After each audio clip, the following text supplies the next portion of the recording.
jedan dio znači naravno financira HEP za svoje radove i ostatak iz proračuna vodovoda i kanalizacije, odnosno iz Eko-Kaštelanskog zaljeva. Hvala.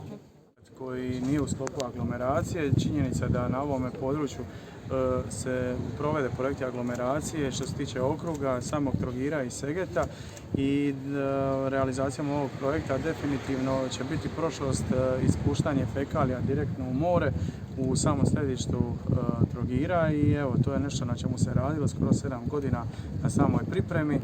Konzervatori su ti bili koji su bili cijelo vrijeme uključeni i oni će biti također uključeni u daljnjoj fazi zbog same složenosti lokaliteta i evo što se tiče same vrijednosti 15,4 milijuna kuna, od čega 10,4 milijuna kuna se odnosi na vodovod i kanalizaciju.